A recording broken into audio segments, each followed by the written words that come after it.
Welcome back नाजरीन। और अभी आप देख रहे थे सेगमेंट जो कि जमाल बेकर के साथ हमने किया। इथोपियन सफ़ीर थे, सफ़ीर हमारे साथ थे जो कि पाकिस्तान में मुकीम और पहली दफ़ा सफ़ीर पाकिस्तान के लगे। अब बात करते हैं कुछ सियासी मंजरनामे में पाकिस्तान के अंदर जी।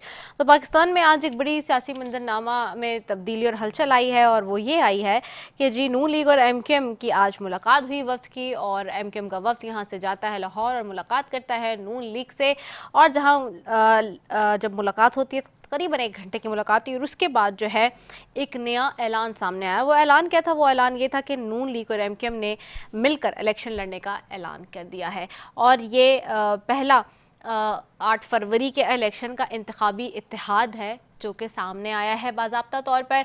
और ना सिर्फ ये ऐलान सामने आया, बल्कि आज अगर देखा जाए तो सिंध की जो काबीना है, का मतलब नॉट काबीना, यानी कि सिंध में जो पार्टी के हवाले से मुस्लिम लीग नून की जो तब्दीलियां हैं, जो अपनी उनकी पार्टी की जो पोजीशंस हैं उसमें भी काफ़ी नुमाया तब्दीली आई है। काफ़ी अरसे बाद हमने देखा है कि सिंध में जो है मुस्लिम लीग नून ने अपने जो सूबा सिंध के सदर हैं उनको तब्दील कर दिया है। शाह महमूद शाह की जगह अब बशीर मेमन, जो कि जिन्होंने हालिया ही इस्तकबालिया टीम के जो है वो मेंबर भी थे सिंध से, और वो देख भी रहे थे जब नवाज शरीफ साहब आए 21 अक्टूबर को, तो उस वक्त और सारे इंतजाम, तो उनको अब नया जो है वो सूबा सिंध का सदर भी बना दिया गया है।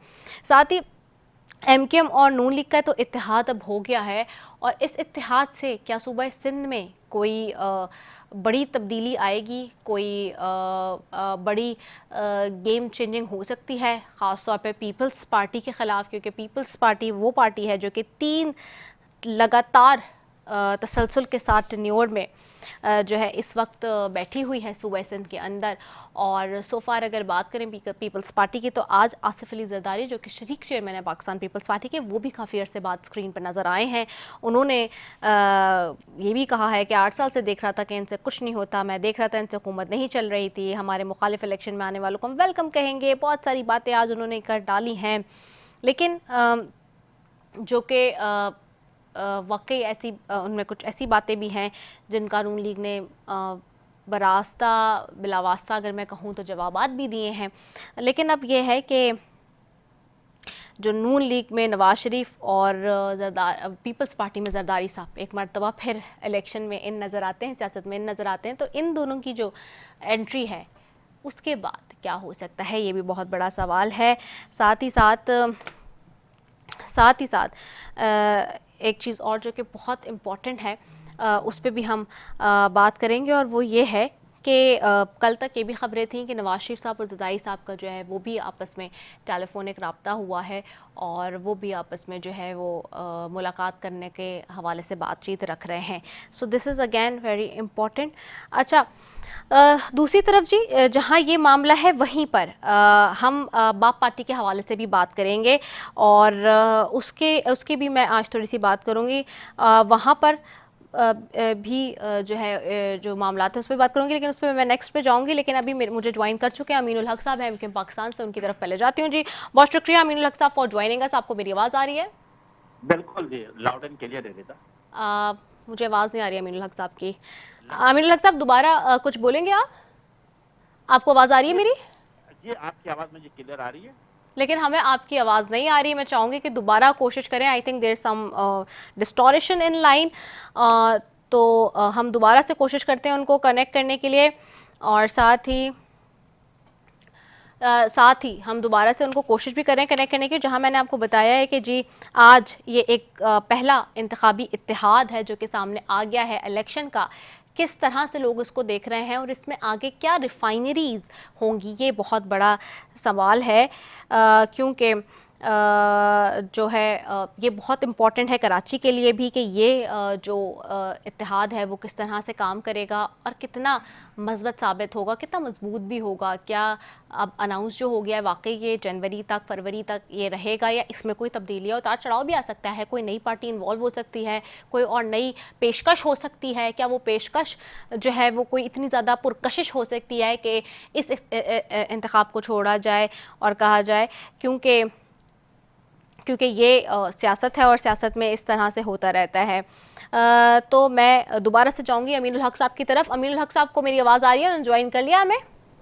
जी जी रिदा, लाउड एंड क्लियर। वालेकुम अस्सलाम। अमीन उल हक साहब, पहला इंतखाबी इत्तेहाद 8 फरवरी का आज बाज़ाब्ता तौर पे सामने आ गया, जो कि आपका और मुस्लिम लीग नून का है। सवाल ये है कि ये कितना मजबूत है, और जो इसमें आपस में शराइत व ज़वाबित, जाहिर सी बातें कुछ हुए होंगे टर्म्स एंड कंडीशंस, वो क्या इतने पुरकशिश हैं कि अगर पीपल्स पार्टी या कोई और सियासी जमात उस किस्म के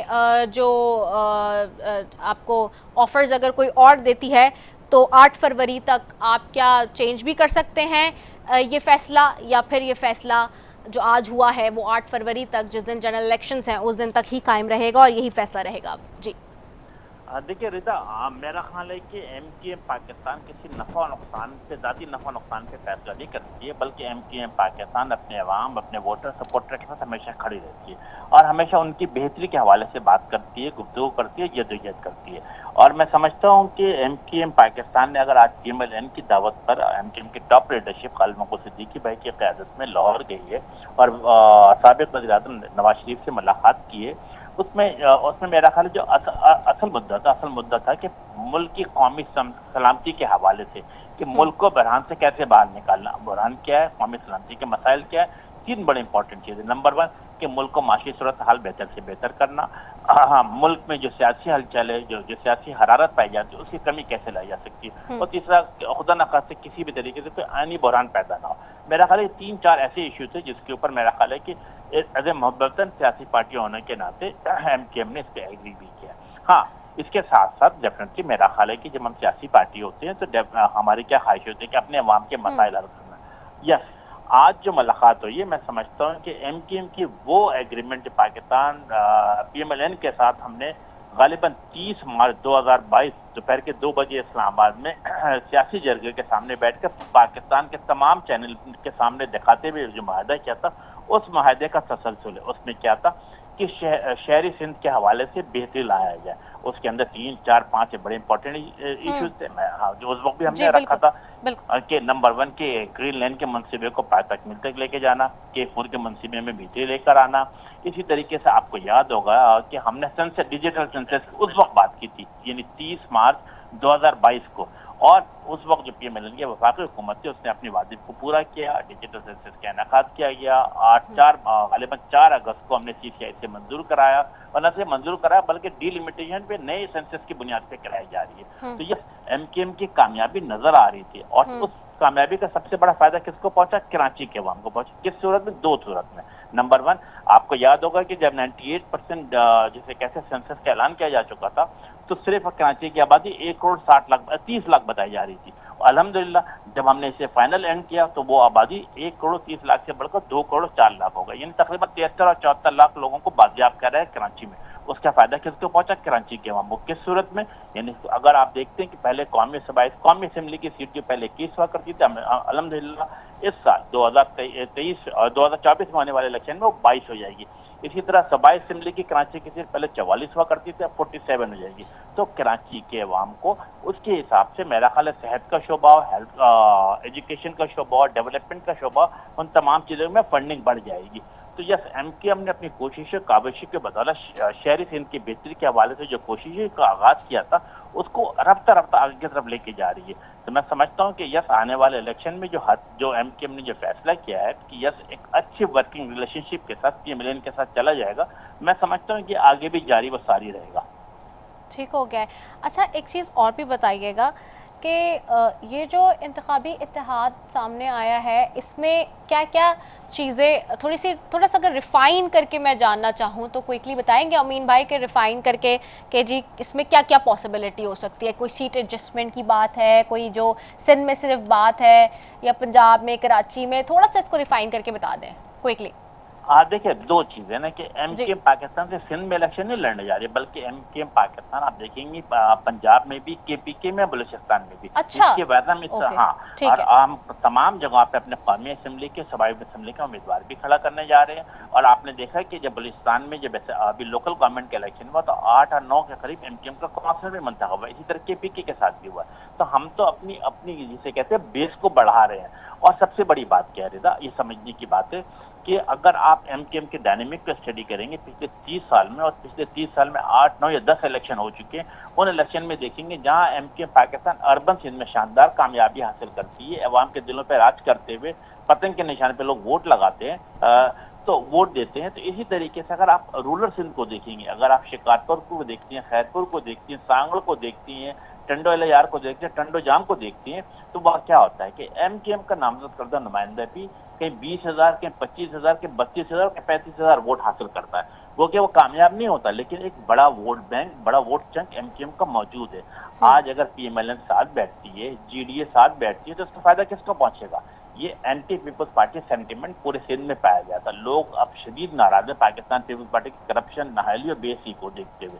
तो मैं समझता हूँ इसका फायदा भी जो है उस ग्रैंड अलायंस को पहुंचने की तवक्का रखते हैं। और फिर देखें रिदा, आपकी तो कराची के बल्कि सिंध के ऊपर मुकम्मल आपके फिंगर टिप पे तमाम चीज रहता है। आपको याद है 1990 जाम सादी की हुकूमत किसकी वजह कर बनी? एमकेएम की कोशिशों काबिज़ की बदौलत। इसी तरह 1996 में पीएमएलएन के वज़ीर आला कौन बना? लियाकत जदीद साहब बने। एमकेएम 50 सीटों के साथ सूबाई असेंबली में मौजूद थी। फिर 2003 और 4 आपको याद है डॉक्टर अरबाब रहीम वज़ीर आला बनते। एमकेएम 55 और 56 सूबाई असेंबली की सीटों के साथ सूबाई असेंबली में मौजूद थी। यकीनन आने वाले दौर में भी मैं समझता हूँ एमकेएम शहरी सिंध में न सिर्फ शानदार कामयाबी हासिल करेगी, बल्कि कराची के साथ हैदराबाद, मीरपुर खास, नवाबशाह सक्कर में भी, जो माजी में भी एमकेएम जीतती रही है, इंशाअल्लाह ताला कामयाबी हासिल करेगी। और जीडीए भी अपना रोल प्ले करेगी, पीएमएलएन भी अपना रोल प्ले करेगी। तो इंशाअल्लाह ताला आने वाले दौर में जब आप देखेंगे 8 फरवरी का इलेक्शन का ऐलान हो रहा होगा, तो इंशाअल्लाह ताला उसके बाद सिंध में जब भी हुकूमत बनेगी तो एमकेएम के ताउन से बनेगी। अच्छा, ओके, ये एक बड़ा डिफरेंट थोड़ा सा हम माहौल देख रहे हैं, यानी कि इस दफ़ा इसमें एक बस सिर्फ मैं आपसे लास्ट क्वेश्चन करूंगी, फिर वाइंड अप करूंगी।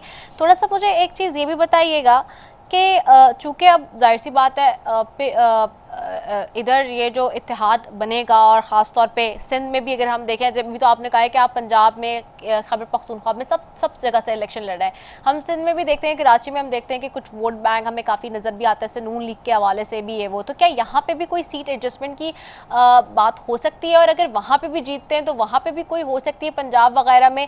प्लस क्या अब पीपल्स पार्टी के साथ, क्योंकि हमने बाजी में भी देखा है ना, बहुत ज़्यादा ऐसा रहा है कि पीपल्स पार्टी के साथ जो है वो मिल के हुकूमतें बनाई गई हैं सिंध में भी, और अभी हम रिसेंट जो गवर्नमेंट थी 13 जमातों की, उसमें भी। तो क्या उनके साथ भी कोई अब हो सकता है इत्तेहाद, या बस अब ये जो फाइनल कर लिया बस यही है? रिजा, आप देखिए कि एमकेएम पाकिस्तान दिसंबर 2012 में उस वक्त पाकिस्तान पीपल्स पार्टी की हुकूमत से अलग हुई। फिर आपने देखा कि 2012 से लेकर 2018 तक हम पीपल्स पार्टी के साथ हिस्सा नहीं बने। इसी तरह का 2018 के बाद वफाक में हम उस वक्त जो पीटीआई की हुकूमत है उसके साथ हिस्सेदारी ली, लेकिन पीपल्स पार्टी के साथ नहीं हुई। इसी तरीके से जब आपने देखा कि गालिबन 30 मार्च 2022 को जब साइन एग्रीमेंट किया पीएमएलएन के साथ, हमने बिलावल भुट्टो साहब ने भी सिग्नेचर साइन किया, एमकेएम और पीपल्स पार्टी का भी माहिदा हुआ। लेकिन हमें शुरू दिन से ये नजर आया है कि पाकिस्तान पीपल्स पार्टी उस माहदे पे अमल करती हुई नजर नहीं आ रही थी। सही, क्या हुआ? एमकेएम उस हुकूमत का हिस्सा नहीं बनी। इंशाअल्लाह ताला आप देखेंगे कि हम मुस्तकबिल करीब में भी इंशाअल्लाह ताला अपनी जोर बाजू पे पतंग के निशान पे कामयाबी हासिल करते हुए, जो एंटी पीपल्स पार्टी सेंटिमेंट को मद्देनजर रखते हुए, जो जीडीए है, फंक्शन लीग है, पीएमएलएन है, जेयूआई है, इंशाअल्लाह ताला उनके ताबन के साथ आने वाली हुकूमत बनाएंगे। ठीक हो गया, बहुत शुक्रिया। अमीनुल हक साहब हमारे साथ मौजूद थे, सीनियर मरकजी रहनुमा एमकेएम पाकिस्तान से, फॉर्मर मिनिस्टर भी, जी फेडरल मिनिस्टर भी, और बता रहे थे कि किस तरह से जो अलाइंस है वो कितना मजबूत इस दफ़ा नज़र आता है, और एक नई स्पिरिट के साथ जी पूरे पाकिस्तान में इलेक्शन लड़ा जाएगा, कंटेस्ट किया जाएगा, नॉट ओनली इन कराची और not only in Sindh, even though Punjab में भी, खैबर पख्तूनख्वा में भी, एंड जी वेयर एज सो ऑन, जहाँ भी जो है मुल्क के अंदर वो समझते हैं और के इलेक्शन में वो हिस्सा लें तो वो लेंगे। इस पे जो है ये बहुत इंपॉर्टेंट आज की डेवलपमेंट है ये नाज़रीन, क्योंकि 8 फरवरी के इलेक्शन के हवाले से ये पहला मामला है जो कि आ गया है। दूसरी जानिब नाज़रीन बलूचिस्तान का रुख करेंगे। अब बलूचिस्तान की बात करें तो बलूचिस्तान में आप देखिए कि जहां इंतखाबात की तारीख का ऐलान हुआ, ऐलान के मुतालबे पर ही वहां पे जो फॉर्मर सीएम थे जाम कमाल साहब, उन्होंने पीपल्स पार्टी की हिमायत कर दी थी। अलबत्ता जब इलेक्टेबल्स जा रहे थे तो उस वक्त ये बात हुई कि किस तरह से बलूचिस्तान अवामी पार्टी ने अपना वजूद बरकरार रखना है रिसेंटली। उसके बाद खबर ये भी आई कि कुछ लोग जी नून लीग में जा रहे हैं। तो ये इस तरह के बहुत सारे जो है वो अभाम और कन्फ्यूजन्स थी। थोड़ी सी उसको क्लियर करते हैं और बात करेंगे जाम कमाल साहब से, फॉर्मर सीएम बलूचिस्तान भी रहे, उनको खुशामदीद कहूंगी प्रोग्राम में। Thank you so very much Jam Kamal साहब for your valuable time. Jam साहब, आपको मेरी आवाज़ आ रही है? जी बिल्कुल, थैंक यू वेरी मच जी। जाम कमाल साहब, ये बताइएगा कि पहले जब इंतखाबात की तारीख का ऐलान हुआ तो उसके मुतालबे पर आपने पीपल्स पार्टी की हिमायत करी, एक खबर आती है। उससे पहले हम देख रहे थे कि आप यू द फर्स्ट वन जो जाते हैं मुस्लिम लीग नून के साथ, आपकी अच्छी बड़ी मुलाकातें हुई बड़े खुशगवार माहौल में। फिर अभी एक रीसेंट खबर कोर्ट हुई, 7 नवंबर की बात है, जिसमें जब इलेक्टेबल्स की उड़ान भरी जा रही थी कि ये थे कि बलूचिस्तान अवामी पार्टी ने कहा कि जी हम अपना वजूद बरकरार रखेंगे। तो आखिरकार हो क्या रहा है, किस तरफ शिफ्ट है, किस तरफ टिल्ट है, पार्टी की अपनी क्या पोजीशन है, थोड़ा सा उसको क्लियर कर दीजिए। देखिए जी, एक तो ये चीज है कि बीइंग पॉलिटिकल पार्टीज और इंडिविजुअल्स, बलूचिस्तान के जितने भी लोग हैं, यकीनी तौर पे हमारा एक ताल्लुक सारे लोगों से रहा है, माजी में भी रहा है, अभी भी है, इंशाल्लाह आगे भी रहेगा। जिसमें इन्हीं मुलाकातों में मेरी आसिफ जरदारी साहब से मुलाकात हुई, मैडम से मुलाकात हुई, मरियम नवाज साहबा से हुई, फिर बिलावल भुट्टो साहब से भी हुई। तो इस सिलसिले में जो सारा तरीक़ेकार है हमारी, एक पॉलिटिकल हवाले से भी आप समझें और उसके अलावा भी चीज़ें जो ताल्लुकदारी है उससे मुलाकात हुई। जहाँ रही बात बलूचिस्तान अवामी पार्टी की और लोगों का जी, तो देखें जिस पिछले 2 साल में बलूचिस्तान में चीज़ें बड़ी मुख्तलिफ तौर पर आगे गई हैं, और ख़ासकर जब इन स्टेबिलिटी आती है और लोगों को समझ नहीं आता कि पॉलिटिकल टिल्ट किस तरफ जा रहा है, मुल्क के हालात किस तरफ जा रहे हैं, तो लोग डेफिनेटली अपने पॉलिटिकल सिक्योरिटी को भी मद्देनजर रखते हुए, ये वो लोग हैं जो ज्यादातर इंडिपेंडेंटली अपने हलकों में अपना एक हल्का अहबाब रखते हैं, अपने वोटर्स रखते हैं, एक पॉपुलैरिटी भी रखते हैं। तो आपने देखा होगा कि बहुत सारे लोग पीपल्स पार्टी में गए जी। रिसेंटली हमने देखा कि बहुत सारे लोगों ने मुस्लिम लीग नून की तरफ अपनी ख्वाहिशात का इजहार किया, और अयाज सादिक साहब जब क्वेटा आए थे तो वहां भी लोग जमा हुए। बहुत सारे लोग अगर आप देखें तो JUI मौलाना फजलुर रहमान साहब की पार्टी में भी उन्होंने शमूलियत की। इसी तरह दूसरे जो बलूचिस्तान की जमात हैं उनमें भी लोग गए हैं। अब जैसे जैसे इलेक्शन का वक्त करीब आता जाएगा, हम ये जरूर देखेंगे, क्योंकि एक चीज को जरूर देखना चाहिए कि हर हल्के में बलूचिस्तान की देखें बड़ी छोटी आबादी है, और बलूचिस्तान के जो हल्के हैं उनके अंदर वोट कास्ट रेशो बहुत कम होता है बनस्बत पंजाब, सिंध और KP के। और वहां जो आप पॉलिटिक्स करते हैं तो उसमें इतने पॉकेट्स हैं कि कोई पॉकेट इधर से उधर जब मैनिपुलेशन करता है या टिल्ट करता है तो उसका असर जो है उसके पूरे विनिंग सीट पे भी आता है। तो लोग फिर अपनी एडजस्टमेंट्स करते हैं, पार्टीज के साथ एफिलिएशंस करते हैं। ये सारा सिलसिला बलूचिस्तान के अंदर होता है। अगर आप इजाजत दें, इसमें सिर्फ एड ऑन कर लूं आपकी इजाजत से कि मैं इसको थोड़ा सा आसान कर दूं, अगर तो गलत नहीं होगा, कि आज MQM और नून लीग का इत्तेहाद हो गया है ना, और बाकायदा तौर पे पहला इंतखाबी इत्तेहाद है जो सामने आ गया 8 फरवरी का। तो क्या बाप पार्टी भी नून लीग के साथ इत्तेहाद करने जा रही है? देखिए, ये तो बात आप खालिद मक्सी साहब जो अभी बलूचिस्तान अवामी पार्टी के नए प्रेसिडेंट भी बने, हाँ, लेकिन आपके पास भी तो खबर होगी ना। मैं देखिए, मेरे लिए इसलिए मुमकिन नहीं होगा इस पे ज्यादा तफसील से बताने का, क्योंकि तकरीबन पिछले कोई 2 साल से हमारी कुर्बत जो है वो बलूचिस्तान अवामी पार्टी के सारे मामला से बड़ा दूर रहा है, जब से अदम एतमाद की बिल्कुल हाँ। और फिर ये पार्टी के अंदर भी लोगों ने जो अपनी एक मोनोपली बना के बलूचिस्तान अवामी पार्टी के अंदर एक अपना एक तरीकेकार बनाया है, तो बहुत सारे लोग साइड पे हुए, बहुत सारे लोग पार्टी छोड़ के भी चले गए। तो इस हवाले से अब ये डिपेंड करता है बलूचिस्तान अवामी पार्टी के नई क़यादत में कि वो अभी अपना आगे का लाएमल क्या बनाती है। अच्छा, अगर आपके हवाले से आपकी इजाजत से थोड़ा सा ये पूछ लूं कि आपके बारे में खबर गर्दिश करिए कि आप नून लीग में शायद शमूलियत करने इख्तियार जा रहे हैं, तो इस खबर में कुछ सदाकत है, इसकी तरदीद या तस्दीक कर दें। देखिए, यकीनी तौर पे सियासत तो हमने पाकिस्तान में रह के और पाकिस्तान की एक पार्लिमानी सियासत करनी है, और जिसमें हमारी हमेशा से कोशिश रही है कि मुस्बत और पॉजिटिव सियासत हो, जिसमें नैरेटिव कम से कम मैंने इनफरादी तौर पर हमेशा अपने सूबे का और अपने ज़िले का, अपने उनका अहबाब का ये रखा है कि हम डेवलपमेंट करें, बेहतरी लाएं, पॉजिटिविटी लाएं। बलूचिस्तान के लोग जिस तरह पिछले कई दहाइयों से एक नॉन गवर्नेंस की वजह से जो उनकी जिंदगियों में एक बहुत बड़ी मुश्किलात का सामना वो डेली बेसिस पे करते हैं, उनको हम बेहतर कर सकें। अब उस हवाले से जहां हमें महसूस होता है, क्योंकि मेरा पाकिस्तान मुस्लिम लीग नून से ताल्लुक था, फिर एक बिल्कुल। बलूचिस्तान अवामी पार्टी का एक फेज आया, फिर उसमें हमारी शमूलियत हुई।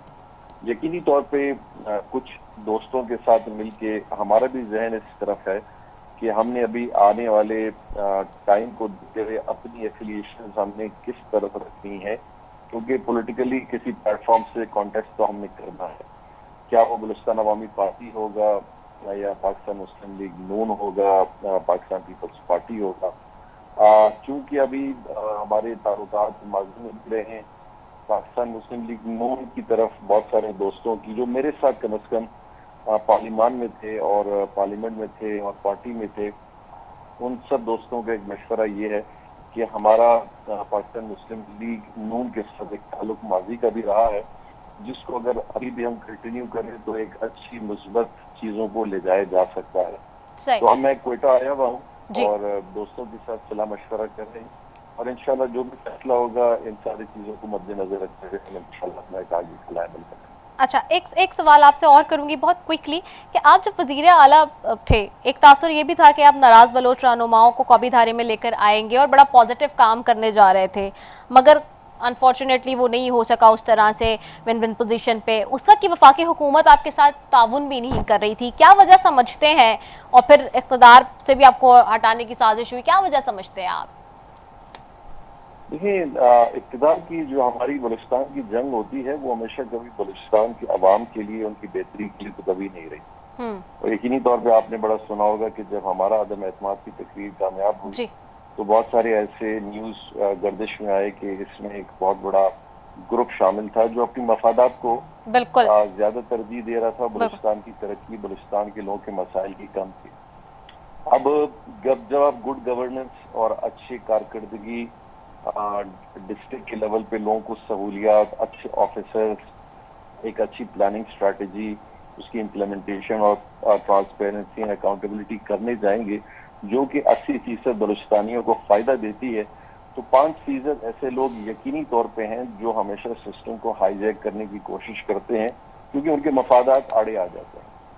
तो वो जब मफादात आड़े आ जाते हैं तो वो उनके लिए कोशिश भरपूर अंदाज में करते हैं कि किस तरीके से स्ट्रक्चर को डीरेल किया जाए ताकि वो आए और फिर उसी तरह के मफादात हासिल कर सकें। हमारी बारी में बदकिस्मती ये थी कि बलूचिस्तान में पहली दफा इतनी बड़ी तादाद में अपोजिशन जमात आई, जिसमें JUI और BNP मेंगल और बाकी पार्टियों के रहनुमा थे, तो उनकी तादाद तकरीबन कोई 24-25 के लगभग बन गई थी। अमूमन माजी में जब हम देखते हैं कि इतना बड़ा नंबर कभी नहीं आया अपोजिशन का, 6, 7, 8 से ज्यादा कभी बढ़े नहीं है। तो इस नंबर के साथ कहीं से भी 8 लोग किसी भी पार्टी के अंदर जो जमात में होते हैं, हुकूमत में होते हैं, उनके नाराज अरकान मौजूद होते हैं, और वो अरकान जो ना वजीर हों और जिनके पास कोई सहूलियात ना हो, तो ऐसे MPs को अट्रैक्ट करना बड़ा आसान हो जाता है, जो कि उन्होंने किया, अट्रैक्ट किया, अपने साथ शामिल किया, अदम एतमाद की तहरीक कामयाब और 2.5 साल उसके बाद भी लिए। ठीक हो गया। लास्ट सवाल बस आपसे करूंगी, आप बलूचिस्तान में हैं इस वक्त, देख भी रहे हैं हालिया सिचुएशन, दहशतगर्दी की लहर भी इस वक्त मौजूद है स्टिल। इस दहशतगर्दी की वजह से इलेक्शन कैंपेन मुतासिर होती हुई नजर आ रही है क्या? हालात यकीनी तौर पे जब लॉ एंड ऑर्डर का सिचुएशन हो, डिस्टर्बेंस तो डेफिनेटली आती है, आम जिंदगी पे आती है, लोगों पे आती है, पॉलिटिकल पार्टीज पे आती है। मेरा ख्याल I am sure very much कि हुकूमती जितने भी इदारे हैं और ऑर्गेनाइजेशंस हैं, सब अपनी यही कोशिश करेंगे कि इन हालात को बेहतर करने की तरफ सारे इकदाम किए जाएं। लेकिन चूंकि मुल्की हालात भी कुछ ऐसे हैं, इक्तिसादी मामला भी कुछ ऐसे हैं और हिस्ट्री भी ऐसी रही है, तो ये चीजें कभी ना कभी हमेशा इनके अंदर अप्स एंड डाउन आते हैं। इंशाल्लाह कोशिश तो मेरे ख्याल होगी हुकूमतों की कि इन हालात को कंट्रोल लाया जाए, और अगर इनकी शिद्दत में इजाफा होता है तो आम जिंदगी डेफिनेटली डिस्टर्ब होती है। राइट, बहुत शुक्रिया जाम कमाल साहब, साबिक वज़ीर आला बलूचिस्तान हमारे साथ मौजूद थे जी, और अपने क़यादत का इजहार कर रहे थे। ख़ास तौर पे अपने टिल्ट का उन्होंने अगर देखा जाए तो बता ही दिया है कि झुकाव जो नज़र आता है वो मुस्लिम लीग नून की तरफ आता है। इस वक्त वो बलूचिस्तान में मौजूद है और दोस्तों की राय के बाद ही वाज़ेह तौर पर इसका ऐलान जल्द ही वो भी करने जा रहे हैं। तो अब ये ऐलानात शुरू हो चुके हैं जी 8 फरवरी के आम इंतखाबात के, कि क्या इत्तेहाद बनेंगे और किसने किसको गिराना है और किसने किसका साथ देना है, ये बहुत अहम है। इसी के साथ जी अपनी मेज़बान रसफ़ी को दीजिए इजाज़त। पाकिस्तान जिंदाबाद।